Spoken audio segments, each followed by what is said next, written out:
Olá! E se a resposta para uma das doenças mais temidas da humanidade estivesse escondida no maior animal terrestre do planeta? Pois é, hoje a gente vai desvendar um segredo genético incrível, uma pista que pode, quem sabe, mudar a forma como a gente luta contra o câncer. A pergunta que não quer calar e que deixou os cientistas de cabelo em pé por muito tempo é essa aí. Pensa bem, elefantes são enormes, vivem um tempão, têm trilhões e trilhões de células. A lógica diria que eles deveriam ter muito câncer, certo? Mas não tem, quase nunca. Por quê? Bom, a primeira peça desse quebra-cabeça tem um nome bem apropriado. É o que os cientistas chamam de paradoxo do elefante. Ele é, de fato, um grande mistério biológico. Vamos entender isso direitinho. A lógica é bem simples, né? Quanto mais células um corpo tem e quanto mais tempo ele vive, maior a chance de uma dessas células dar defeito e virar câncer. É pura matemática, cada divisão celular é como um bilhete de loteria para uma mutação. Os elefantes têm umas 100 vezes mais células que nós. Então, eles deveriam ser super suscetíveis ao câncer, um alvo facílimo. Mas, quando a gente olha os números, é o contrário. A taxa de mortalidade por câncer neles é menor que 5%. Na gente, chega a 20%. Simplesmente, a conta não fechava. E esse fenômeno, que não acontece só com elefantes, tem um nome oficial: paradoxo de Peto. Foi um epidemiologista, o Richard Peto, que sacou isso lá em 1977. Ele percebeu que, contra toda a expectativa, o tamanho do bicho ou quanto tempo ele vive não parece ter relação com a chance de ter câncer. Isso, claro, só aumentou a curiosidade. Qual é, afinal, o segredo desses gigantes? Então, para onde os cientistas foram procurar a resposta?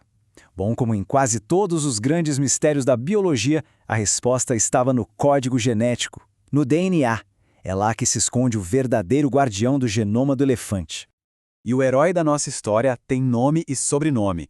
É um gene chamado TP53. Ele é conhecido como guardião do genoma por um bom motivo. A missão dele é ser um verdadeiro segurança.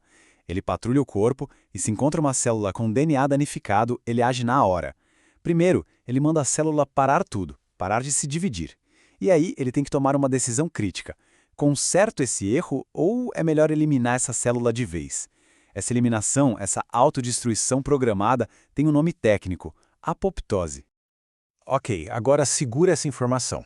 No nosso genoma, no genoma humano, nós temos exatamente 2 cópias desse gene. 2 cópias para vigiar mais de 37 trilhões de células. Apenas 2. E os elefantes? Bom, aqui vem a grande virada da história. Eles não têm 2, eles têm mais de 20 cópias. É isso mesmo, mais de 20. Não são só 2 seguranças, é um verdadeiro exército de guardiões genéticos. A analogia é perfeita, né? É exatamente isso. Pensa numa vigilância 10 vezes mais eficiente. Com tantos guardiões de olho, qualquer célula que começa a dar problema é detectada e eliminada, quase que instantaneamente. O câncer, na prática, nem tem chance de começar. Tá, mas como isso foi acontecer? Foi sorte? Um acaso? Que nada. Isso foi uma das adaptações mais brilhantes da natureza. Um verdadeiro superpoder construído, forjado ao longo de milhões e milhões de anos de evolução. Se a gente olhar para a linha do tempo da evolução, a história fica bem clara. Lá atrás, há uns 60 milhões de anos, os ancestrais dos elefantes eram bichos pequenos e tinham poucas cópias desse gene, como a gente. Mas aí, eles começaram a ficar maiores, muito maiores. E quanto maior o corpo, maior o risco de câncer. Foi uma pressão evolutiva imensa. A natureza precisava de uma solução. E qual foi a resposta dela? Multiplicar os guardiões. A evolução basicamente copiou e colou o gene TP53 várias vezes no genoma, criando essa defesa robusta para proteger o novo gigante. E a ciência de hoje comprova essa estratégia, que é bem radical por sinal. Um estudo de 2018 fez um teste bem direto. Eles pegaram células humanas e de elefante e causaram danos no DNA delas. O que aconteceu? As células humanas, na maioria das vezes, tentam se consertar. O problema é que às vezes o conserto sai errado e o problema piora. Já as células do elefante, elas não arriscam. Elas são muito mais propensas a simplesmente se autodestruir. É uma política de tolerância zero. Na dúvida, elimina o risco pela raiz. Tudo isso é fascinante, uma baita curiosidade da biologia, mas e daí? Por que isso é tão importante para a gente? Porque essa descoberta incrível não é só sobre elefantes. Ela pode ser um verdadeiro mapa, uma inspiração para o futuro da medicina humana. E já está inspirando. A estratégia do elefante abriu várias portas para novas terapias contra o câncer. A ideia principal é basicamente copiar o que a natureza já fez tão bem. Imagina criar remédios que imitam essa ação superpotente do TP53 do elefante ou tratamentos que conseguem convencer as células de um tumor a se autodestruírem de forma mais eficiente. A gente não precisa reinventar a roda, né? É só aprender com quem já resolveu o problema. E não só com os elefantes, mas com outros gigantes resistentes, como as baleias.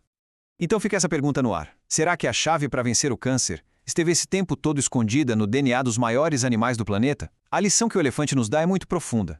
Ela nos lembra que a evolução é o laboratório mais antigo e sábio que existe, e que talvez a solução para um dos nossos maiores medos não esteja num tubo de ensaio, mas sim no código genético de um gigante que caminha tranquilamente pela savana. A natureza pode já ter a resposta. A gente só precisa aprender a ouvir.